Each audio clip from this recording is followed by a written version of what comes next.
Hello student, I am Sonam. Welcome back to my YouTube channel Apna Vidyalaya. आज के इस video में हम आप सभी को बताने वाले क्लास 10th हिंदी के 2025 का बिल्कुल वायरल पेपर, यानी सबसे वायरल पेपर आज के इस वीडियो में बताने वाले, जो आप सभी के 24 फरवरी को बिल्कुल ऐसा ही हिंदी का पेपर आने वाला है। ठीक है, जितने भी स्टूडेंट 24 फरवरी से पहले मात्र इस हिंदी के पेपर को तैयार कर लेते हैं, ठीक है, उनका पूरा का पूरा इस बार 70 में 70 नंबर हिंदी में बिल्कुल पक्का है। ठीक है, पूरे के पूरे 70 में 70 नंबर बिल्कुल छाप करके आएंगे, आग लगा कर आएंगे हिंदी के पेपर के दिन। ठीक है, क्योंकि ये जो पेपर सेट है हिंदी का, ये सबसे वायरल पेपर कोड है 801 DB। ठीक है, ये सबसे ज्यादा जिलों में यही पेपर पूछा जाता है। जितने भी स्टूडेंट एक ही हिंदी के इस सेट पेपर को तैयार कर लिए, ठीक है, तो पूरे के पूरे हिंदी में 70 में 70 नंबर छाप करके आएंगे, ये मेरी 100% गारंटी है। और हम आप सभी को पूरे के पूरे उत्तर के साथ बताएंगे, ठीक है, किस तरीके से आपको हिंदी के पेपर के दिन आपको कैसे कॉपी में लिखना है, टॉपर कैसे लिखते हैं जिससे उनका आधा नंबर भी नहीं कटता, एग्जामिनर टीचर खुश होकर उनको पूरे के पूरे नंबर देते। सभी ट्रिक और टिप्स हम आपको बताएंगे, पूरा लिख करके आंसर बताएंगे बोर्ड की कॉपी पे। ठीक है, तो आप लोग इस वीडियो को बिना स्किप के पूरा लास्ट तक देखिएगा, तभी आप सभी को ये पूरे पेपर समझ में आएंगे। ठीक है, और जितने भी स्टूडेंट इस पेपर को 24 फरवरी से देख रहे हैं, ठीक है, वो बहुत ही लकी इंसान है, बहुत ही लकी स्टूडेंट है, क्योंकि पूरे के पूरे हिंदी में 70 में 70 नंबर छापने वाले हैं। ठीक है, टॉपर बनने वाले हिंदी में। तो यहाँ पे सबसे पहले अनुक्रमांक और आपको नाम लिखना है। ठीक है, और ये आपका 2025 हिंदी का बोर्ड का पेपर की तरह है। ठीक है, और इसमें आपको समय जो मिलेगा वो 3 घंटे 15 मिनट के समय मिलेंगे, जिसमें से 15 मिनट आपको इस पूरे प्रश्न पत्र को पढ़ना है। ठीक है, और पूर्णांक ये 70 का रहेगा। 70 में जितने भी स्टूडेंट इस पेपर को तैयार करके जाएंगे वो पूरे 70 में 70 फोड़ कर आएंगे। प्रारंभ के आपको 15 मिनट पढ़ना है, ये हमने आपको बताया। ठीक है, प्रश्न पत्र 2 खंडों में, खंड अ खंड ब। खंड अ में आपको 20 ऑब्जेक्टिव क्वेश्चन मिलेंगे, जिसका आंसर आपको OMR शीट पे देना है। ठीक है, और नीले काले बाल पॉइंट पेन यानी डार्ट पेन का यूज करना है। उसके बाद इसमें सभी चीजें, ठीक है, बाकी चीजें आप लोग जानते हो, हमने कई बार बताया है और भी पेपर में। इसके बाद खंड अ है, यहाँ से हम लोग स्टार्ट करते हैं। खंड अ बहुविकल्पी प्रश्न। ठीक है, 20 ऑब्जेक्टिव क्वेश्चन रहेंगे, पर क्वेश्चन 1 नंबर का 20 नंबर के सिर्फ ऑब्जेक्टिव, ठीक है, आएंगे। उसके बाद 50 नंबर के वर्णनात्मक प्रश्न।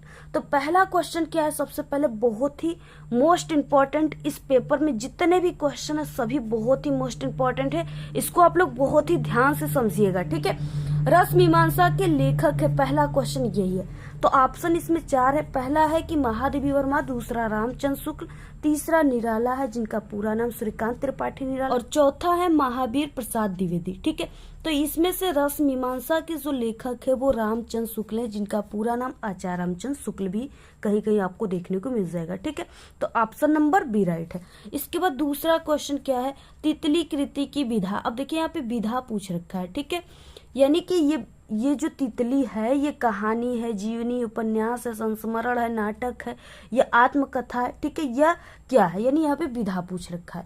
आप लोग जब भी किसी भी रचनाओं को याद कीजिएगा, ठीक है, आपकी क्लास 10th हिंदी में जितने भी चैप्टर दिए हैं, ठीक है, तो जितने भी जीवन परिचय हैं, ठीक है, उसके नीचे उनके इम्पोर्टेंट रचनाएं लिखा हुआ है। तो आप लोग जब भी रचनाओं को तैयार कीजिएगा, याद कीजिएगा, तो आप लोग ये जरूर तैयार कर लीजिएगा कि हाँ, ये जो रचनाएं हैं ये रामचंद्र शुक्ल का क्या विधा है, यानी कौन सी विधा, कहानी है, जीवनी है, नाटक है, ये सब आपको जरूर तैयार कर लेना है। ठीक है, क्योंकि आपके जो 20 ऑब्जेक्टिव क्वेश्चन आते हैं वो आपके जितने चैप्टर है ना हिंदी में, पूरे के नीचे जितने जीवन परिचय हैं, कवि परिचय हैं, उसके नीचे जो रचनाएं होती, विधाएं होती ना, उसी से आता है। ये आप लोग ध्यान में रखिएगा। ठीक है, तो तितली कृति विधा, यहाँ पे विधा पूछ रखा है। तो तितली जो है ये उपन्यास है, ये क्या है, उपन्यास है, ये जयशंकर प्रसाद जी का है। ठीक है, जयशंकर प्रसाद का है, तो आप लोग इसको तैयार रखिएगा। जयशंकर प्रसाद के इसके अलावा भी कई उपन्यास है, जैसे तितली, इरावती, अपूर्ण, ठीक है, ये सब भी इन्हीं का है। इसके बाद तीसरा क्वेश्चन है, डॉक्टर राजेंद्र प्रसाद लेखक हैं, गांधी के देन के, हिंदी साहित्य के इतिहास के, इंद्रजाल के, हिंदी साहित्य विमर्श के। ठीक है, तो यहाँ पे गांधी के देन जो है ये डॉक्टर राजेंद्र प्रसाद जी का यहाँ पे रचना है। ठीक है, और इसके बाद चौथा नंबर का क्वेश्चन है, साहित्य और कला रचना है। साहित्य और कला किसकी रचना है? 4 ऑप्शन दिए हैं, पद्मलाल, पुन्नालाल बख्शी, सुमित्रानंद पंत, भगवत स्वरूप उपाध्याय, जयप्रकाश भारती। ठीक है, तो साहित्य और कला के रचनाकार भगवत स्वरूप उपाध्याय है, ऑप्शन नंबर सी राइट है। 5वां है, शुक्लोत्तर युग के लेखक हैं, यहाँ पे राधाचरण गोस्वामी, चतुर्सेन शास्त्री, दौलत राम, ठीक है, धर्मवीर भारती। तो यहाँ पे शुक्लोत्तर युग का लेखक पूछ रखा है, तो ये Dharamvir Bharati, option number D right है। अगला क्वेश्चन यहाँ पे है, रीतिकालीन कवि है। ठीक है, रीतिकालीन कवि कौन है? तो केदार भट्ट है, जयसिंह है, पद्माकर है या कृष्णदास है। ठीक है, तो रीतिकालीन कवि पद्माकर है, ऑप्शन नंबर सी राइट है। 7 नंबर का क्वेश्चन है, छत्रसाल दशक के रचयिता है। छत्रसाल दशक के रचयिता कौन है? मतीराम, भूषण, घनानंद, हरिऔध। ठीक है, तो ये भूषण है, ऑप्शन नंबर बी राइट है। अगला क्वेश्चन 8 है, भारतेंदु युग की समावधि है, यानी समय सीमा क्या है? तो वो है 1868 से 1900 ईस्वी तक, ऑप्शन नंबर बी राइट है। अगला क्वेश्चन क्या है? सुमित्रानंदन पंत की रचना नहीं है। देखिए यहाँ पे नहीं है पूछ रखा है। ठीक है, ग्राम्या, स्वर्ण, धूली, कामयानी, युगांत, तो ये सभी क्या है? सुमित्रानंद पंत की रचना है, लेकिन ये कामयानी जो है ये जयशंकर प्रसाद जी का महाकाव्य है। ठीक है, ये सुमित्रानंद पंत का नहीं है, तो ऑप्शन नंबर सी राइट है।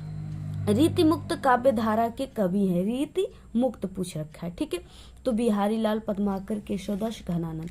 तो यहाँ पे घनानंद जो है वो रीति मुक्त काव्य धारा के कवि हैं। 11 क्वेश्चन है, हाँ रघुनंदन प्रेम परीते, तुम बिन जियत बहुत दिन बीते। ठीक है, उपयुक्त पंक्ति में प्रयुक्त रस है, यहाँ पे रस पूछ रखा है। ठीक है, तो यहाँ पे वीर रस, हास्य रस, करुण रस या रौद्र रस। तो देखिए, हा रघु नंदन प्रेम परीते, तुम बिन जियत बहुत दिन बीते, यानी इस तरीके से इसको पढ़ने के बाद क्या लग रहा है कि इसमें दुख व्यक्त किया गया है। ठीक है, यानी किसी के बिना कई दिनों तक वो जीवित किस तरीके से रही। ठीक है, तो इस तरीके से इसमें क्या है कि इस तरीके से लग रहा है कि इसमें सीता जी हो सकती हैं, राधा जी हो सकती हैं, ये अपने जो भी है प्रेमी उसके प्रति ये अपनी दुख व्यक्त कर रही है। ठीक है, कि उनसे मिले ही हम बहुत दिन तक जीवित रह गए। तो इस तरीके से वो क्या कर रही है? अपनी दुख व्यक्त कर रही है, शोक व्यक्त कर रही है। ठीक है, तो इस तरीके से यहाँ पे कहा जा सकता है ये क्या है? करुण रस है, ऑप्शन नंबर सी राइट है। उसके बाद है कि ज्यों अखिनु सब देखिए, आंख न देखी जाए। ठीक है, उपयुक्त पंक्ति में कौन सा अलंकार है? अब देखिए अलंकार पूछ रखा है, तो यहाँ पे क्या है? ज्यों है। आपको ट्रिक हम कुछ बता देते हैं, जैसे क्या है कि जब भी आप सभी के उदाहरण में इस तरीके से ज्यों, त्यों, मनहू, मनहू मानो, जनहू जानो, ठीक है, अगर इस तरीके से आ जाए तो ये क्या है? उत्प्रेक्षा अलंकार के वाचक शब्द है। ठीक है, तो अगर ज्यों, त्यों, मनहू मानो, जनहू जानो, मनु, जनू इस तरीके से आ गया ना, तो वो क्या हो जाएगा? उत्प्रेक्षा अलंकार। तो ऑप्शन नंबर डी, यानी आपको बिना सोचे उत्प्रेक्षा अलंकार पे मार देना। ठीक, 100% करेक्ट आंसर हो जाएगा। अगला, सोरठा छंद के पहले एवं तीसरे चरण में मात्राएं होती हैं। ठीक है, तो देखिए पहले और तीसरे चरण में 11 मात्राएं। ठीक है, ऑप्शन नंबर सी राइट है, 11 मात्राएं। तो इस तरीके से उसके बाद अगला क्वेश्चन क्या है? 14, सुगम शब्द में प्रयुक्त उपसर्ग है। सुगम शब्द में प्रयुक्त उपसर्ग क्या है? तो आगे लगने वाले शब्द जो होते हैं उपसर्ग होते हैं। ठीक है, तो आगे क्या लगा है? सिर्फ सुगम, ये अलग वर्ड है। ठीक है, तो सु लगा हुआ है, तो यहाँ पे ऑप्शन नंबर ए राइट है। उसके बाद 15 क्वेश्चन है, नवरत्न में समास है। नवरत्न का मतलब 9 रत्नों का समूह। ठीक है, अब ये क्या हो गया? 9 रत्नों का समूह, यानी 9 आ गया इसमें, तो ये संख्यावाचक हो गया। जो भी संख्यावाचक होता है, ठीक है, उसमें क्या होते हैं? द्विगु समास। जब भी जैसे चौराहा आ गया, त्रिफला आ गया, यानी 3 शताब्दी यानी 100 वर्षों का समूह, तो जिसमें आपको लग रहा है कि हाँ ये संख्यावाचक है, ठीक है, यानी संख्या का बोध होता है, वहां पे आप लोग बिना, एक ट्रिक याद कर लीजिए कि बिना सोचे समझे द्विगु समास पे आप लोग टिक मार दीजिए। ठीक है, 100% करेक्ट हो जाएगा, क्योंकि द्विगु समास खुद एक द्विगु समास का उदाहरण है। द्विगु का मतलब 2 गायों का समूह। ठीक है, तो 2 क्या है? संख्यावाचक है। तो इस तरीके से अगला क्वेश्चन है 16 पृथ्वी का पर्यायवाची शब्द नहीं है। आपको ध्यान देना है, क्वेश्चन में नहीं है बोला है, ठीक है। ये नहीं कि झटके में आप लोग पढ़ ले कि हाँ है, तो आप लोग है को लगे ढूंढने और वो पता चला आप लोग जो है यहाँ पे गलत कर दिए, मिस्टेक हो गया आपसे, ठीक है। तो आपको क्वेश्चन को ध्यान से पढ़ना है। तो देखिए पृथ्वी का होता है भू, धरा, धरित्री, वसुंधरा, ये सभी चीजें होते, भू, धरा, धरित्री, वसुंधरा होते, लेकिन ये प्रसून नहीं होता। तो ऑप्शन नंबर क्या हो जाएगा? ऑप्शन नंबर डी, ठीक है, ये नहीं है।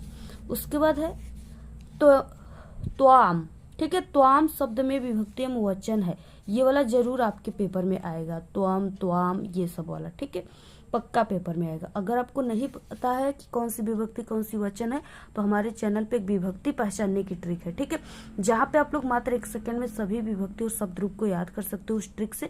तो आप लोग यूट्यूब पर सर्च करके उस वीडियो को जरूर देख लीजिएगा, ठीक है, विभक्ति पहचानने का ट्रिक, और हमारे चैनल का नाम अपना विद्यालय, तो वहाँ पे वीडियो आ जाएगी, वहां से आप लोग देख लीजिएगा ट्रिक का। बाकी यहाँ पे हम आप सभी को बता देते हैं, त्वाम जो है ये द्वितीय विभक्ति एक वचन, ठीक है, हम भी वो इसी ट्रिक से ही बता रहे हैं आपको। तो यहाँ पे क्या है? ऑप्शन नंबर ए राइट है। 18 क्वेश्चन है, अर्थ के आधार पे वाक्य के भेद हैं। अर्थ के आधार पे वाक्य के कितने भेद होते हैं? 8, ठीक है, ऑप्शन नंबर बी राइट है। अगला क्वेश्चन है, कृतिवाच्य में प्रधानता होती है, किसकी प्रधानता होती है? तो ये कर्ता की प्रधानता होती है, क्योंकि कृतिवाच्य दिया है ये। 20 नंबर का क्वेश्चन, जिनके अलग अलग रूप वाक्यों में मिलते हैं वे पद कहलाते हैं। वे कौन से पद कहलाते हैं? तो वो विकारी, ठीक है, विकारी पद कहलाते हैं। ऑप्शन नंबर ए राइट है, विकारी पद, ठीक है। तो आप लोग पूरा स्क्रीनशॉट ले लीजिए।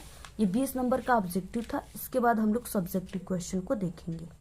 अब देखिए यहाँ पे 21 नंबर का क्वेश्चन है, निम्नलिखित में से किसी एक गद्यांश पे आधारित प्रश्नों के उत्तर दीजिए, ठीक है। अब यहाँ पे कुसंग का जोर सबसे भयानक होता है, ये केवल नीति और सद्वृत्ति का नाश नहीं करता बल्कि बुद्धि का भी क्षय करता है। किसी युवा पुरुष की संगति यदि पूरी होगी तो वो उसके पैरों में बंधी चक्की के समान होगी, जो उसे दिन दिन अवनति के गड्ढों में गिराती जाएगी, और यदि अच्छी होगी तो सहारा देने वाले बाहु के समान होगी, जो उसे निरंतर उन्नति की ओर लेकर जाएगी, ठीक है। इस तरीके से क्वेश्चन है, और यहाँ पे ये गद्यांश है, इसके नीचे 3 क्वेश्चन है, ये 6 नंबर का आपके पेपर में आता है, ठीक है। यहाँ पे 2-2 नंबर का। पहला है यहाँ पे उपयुक्त गद्यांश का संदर्भ लिखिए। संदर्भ में आपको पाठ का नाम, लेखक का नाम लिखना होता है, ठीक है। तो यहाँ पे कुसंग आ गया, संगति आ गया, तो आपको पहचान जाना कि ये क्या है, ये मित्रता पाठ से, और इसके लेखक आचार्य रामचंद्र शुक्ल है, ठीक है। तो यही आप सभी को इसमें लिखना है। बाकी गद्यांश का रेखांकित अंश की व्याख्या का मतलब आपको सिर्फ उसी का व्याख्या करना है जिसके नीचे ये अंडरलाइन है, ठीक है, ये काली वाली। तो इस तरीके से यहाँ से लेकर के यहाँ तक कि आपको व्याख्या करना है। बाकी एक क्वेश्चन है जिसका आंसर आपको इसी में से ढूंढ कर लिखना होता है।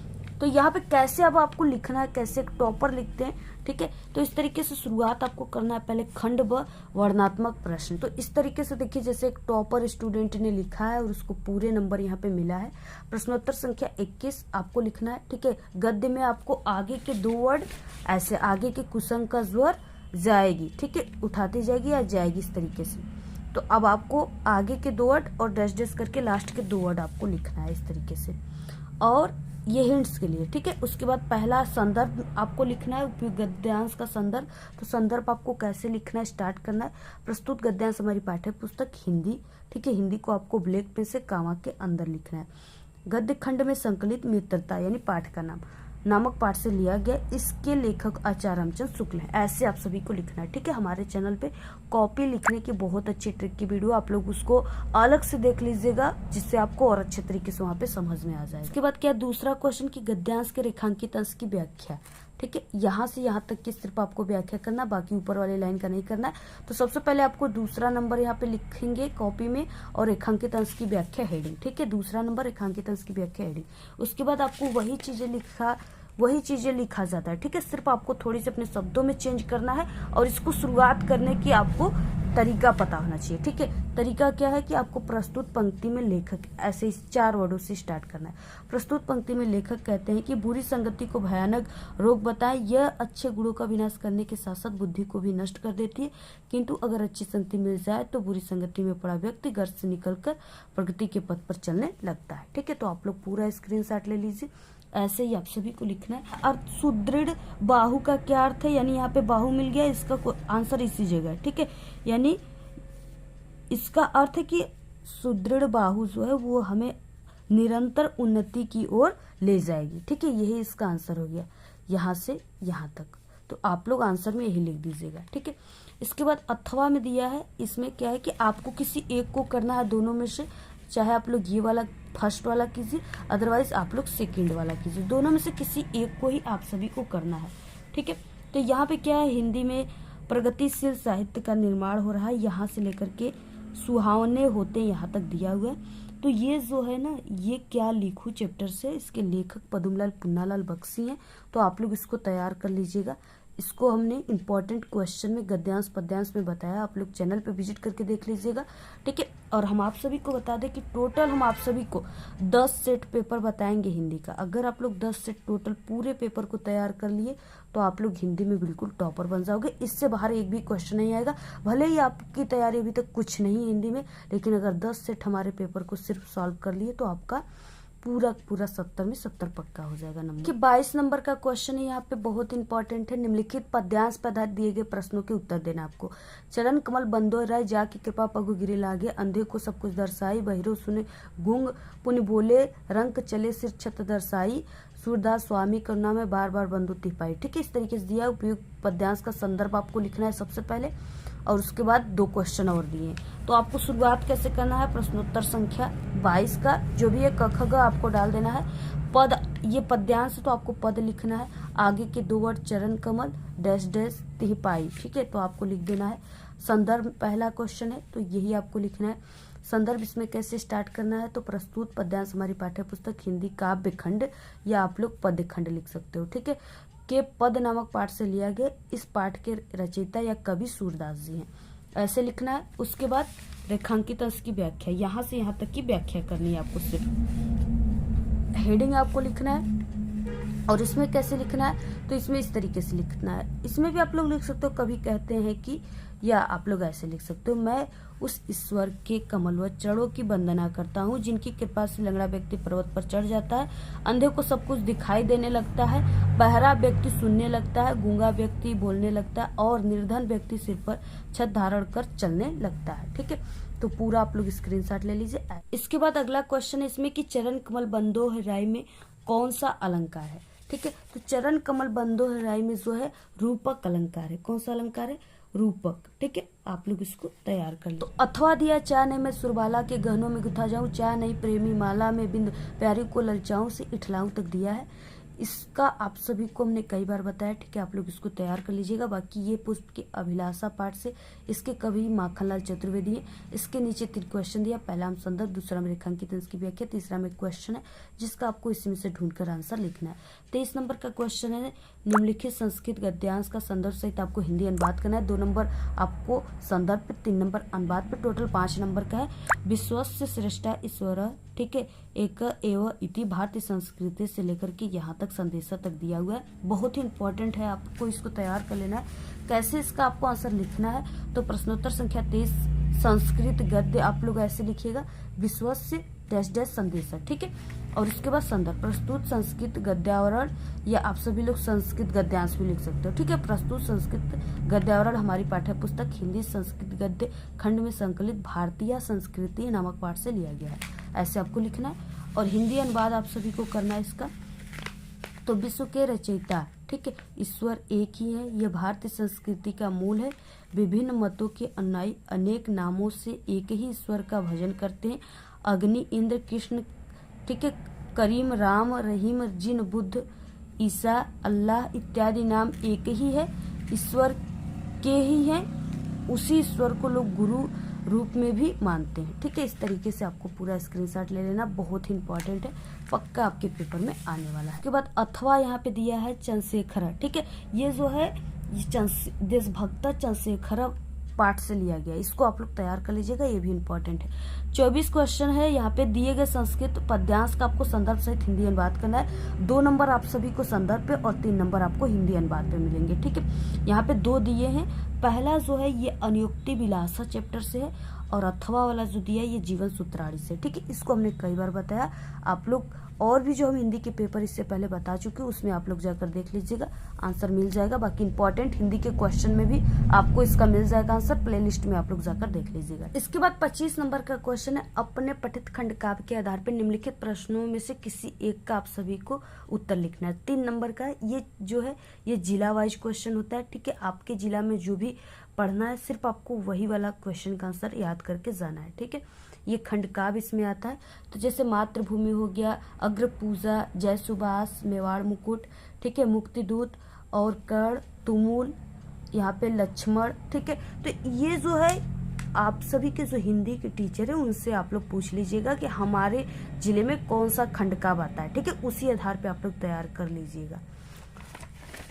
इसके बाद देखिए क्या है, कर्मवीर। ठीक है, कर्मवीर भरत, ज्योति जवाहर, इस तरीके से दिया हुआ है। 26 नंबर का क्वेश्चन है, दिए गए लेखकों में से किसी एक लेखक का आपको जीवन परिचय देते हुए उनकी एक प्रमुख रचना को लिखना है। 3 नंबर जीवन परिचय पर, 2 नंबर रचना पर, टोटल 5 नंबर का। पद्मलाल, पुन्नालाल बख्शी, जयशंकर प्रसाद, आचार्य रामचंद्र शुक्ल, रामधारी सिंह दिनकर। ठीक है, ये चारों जीवन परिचय हमारे चैनल पे बन चुका है। आप लोग हमारे चैनल पे जीवन परिचय का प्लेलिस्ट है, वहां से आप लोग देख लीजिएगा। ठीक है, बाकी यहाँ पे हम आप सभी को जयशंकर प्रसाद जी का जीवन परिचय को बता देते कैसे आप सभी को पेपर में लिखना है। तो आपको सबसे पहले लेखक परिचय प्रश्नोत्तर संख्या 26 का जयशंकर प्रसाद ऐसे लिखना है और यहाँ पे एक बॉक्स बना लेना है, उसमें कुछ इंपॉर्टेंट पॉइंट्स है जिसको याद कर लेना है, उसी से पूरे जीवन परिचय को बनाना है। ठीक है, नाम जयशंकर प्रसाद, जन्म 1889 ईस्वी या 90 ईस्वी, स्थान काशी वाराणसी, पिता का नाम देवी प्रसाद, माता का नाम मुन्नी देवी, रचनाएं कामयानी लहर, मृत्यु 1937। अब इसी से पूरा जीवन परिचय यहाँ पे हमने बनाया हुआ है। जीवन परिचय, जयशंकर प्रसाद का जन्म काशी के एक प्रतिष्ठित वैश्य परिवार में 1889 ईस्वी में हुआ था। इनके पिता का नाम देवी प्रसाद तथा माता का नाम मुन्नी देवी था। बचपन में ही इनके पिता की मृत्यु हो जाने के कारण जयशंकर प्रसाद की प्रारंभिक शिक्षा घर पर हुई। घर पर इन्होंने हिंदी, संस्कृत, उर्दू, फारसी भाषा का गहन अध्ययन किया। इनका बचपन तो सुख में बीता, किंतु बाद में इन्हें अत्यधिक कठिनाइयों का सामना करना पड़ा। इनका जीवन बड़ा ही संघर्षशील था। अल्पावस्था में क्षय रोग से ग्रस्त होकर सन 1937 ईस्वी में ये स्वर्ग सिधार हो गए। ठीक है, भगवान को प्यारे हो गए। तो आप लोग पूरा इसका स्क्रीनशॉट ले लीजिए। बाकी हमारे चैनल पे भी ये वीडियो बना हुआ है, तो आप लोग वहां से भी एक बार जाकर के इसको अच्छे तरीके से देख लीजिएगा। ठीक है, और रचनाओं को आपको लिखना है। जयशंकर प्रसाद की प्रमुख रचनाएं महाकाव्य, कामयानी, नाटक, अजातशत्रु, हास्य, चंद्रगुप्त, स्कंदगुप्त इत्यादि, उपन्यास, कंकाल, तितली, इरावती, अपूर्ण इत्यादि। ठीक है, तो ऐसे आपको तैयार कर लेना, ऐसे ही लिखना। अगर ऐसे लिखते हो तो टोटल 5 नंबर आप सभी को पूरे के पूरे मिल जाएंगे।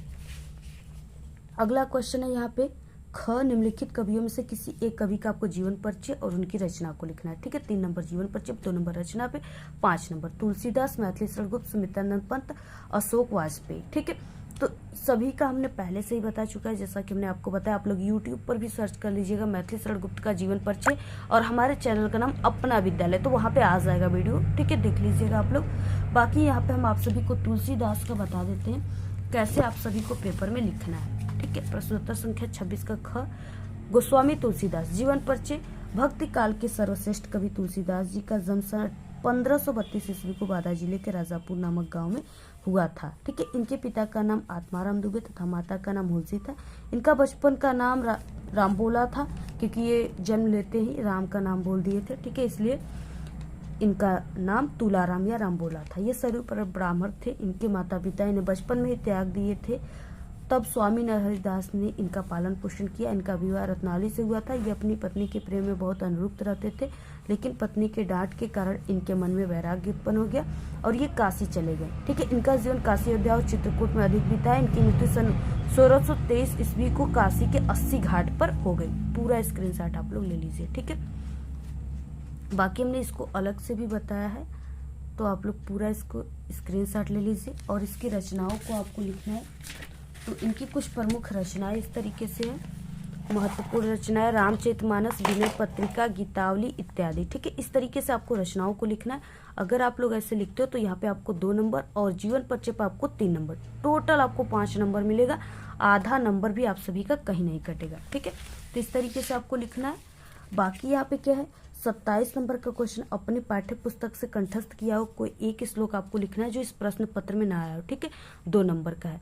तो आप लोग लिख सकते हो, बंधन मरण वाला भी लिख सकते हो। बाकी सर्वे भवन्तु सुखिनः, सर्वे सन्तु निरामय, सर्वे भद्राणि पश्यन्तु मा कश्चित् दुःख भाग् भवति, ये भी लिख सकते हो। ठीक है, आप लोग 3 श्लोक याद करके जाइएगा। अगर 2 आपकी किताब में आ भी गया, पेपर में आ भी गया ना, तो एक क्या है कि आप लोग लिख दोगे। ठीक है, क्योंकि आपको वही श्लोक लिखना है जो आपको इस पेपर में ना आया हो। 28 नंबर का क्वेश्चन है, अपने मोहल्ले की नालियों की समुचित सफाई के लिए नगर निगम के स्वास्थ्य अधिकारी को पत्र लिखना है। सफाई के लिए आपको पत्र लिखना है। ठीक है, तो ये सफाई का पत्र हमारे चैनल पे अपलोड है, आप लोग सर्च कीजिए यूट्यूब पर, या आप लोग प्लेलिस्ट से जाकर देख लीजिएगा। इसको हमने कई बार बताया, ठीक है। 4 नंबर का पेपर में आता है आपके। उसके बाद 29 नंबर का क्वेश्चन है, निम्नलिखित में से आपको किन्हीं 2 प्रश्नों के संस्कृत में उत्तर देना है। ये 2 नंबर का है, 1-1 नंबर का आप सभी के पेपर में आएगा, ठीक है। सिर्फ 2 ही आपको क्वेश्चन का आंसर देना है। पहला है कि अरुणी क आसित, ठीक है। तो यहाँ पे क्या हो जाएगा, आपको पहले की क्वेश्चन से ही आंसर बनाना है। अरुणी और यहाँ पे कह जो है इसको हटा करके आपको लिखना है श्वेत केत पिता आसित, ठीक है। क्या हो जाएगा, श्वेत केतो पिता, फिर उसके बाद यही आसित, ठीक है। और ये क्वेश्चन मार्क हटा देना है। वीर केन पूज्यते, तो यहाँ पे वीर और ये केन की जगह वीरेड़, वीरेड़ पूज्यते, और ये क्वेश्चन मार्क हटा देना है, ठीक है। चंद्रशेखर स्वनाम किम अवदत, तो चंद्रशेखर स्वनाम किम की जगह आपको सिर्फ लिख देना है आजाद, ठीक है।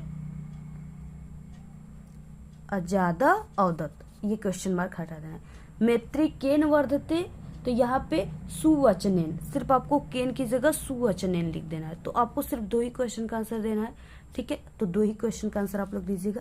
30 नंबर का क्वेश्चन, निम्नलिखित में से किसी एक विषय पर आपको निबंध लिखना है, ठीक है। आतंकवाद कारण निवारण, देश प्रेम, विज्ञान वरदान या अभिशाप, विद्यार्थी जीवन में खेल का महत्व।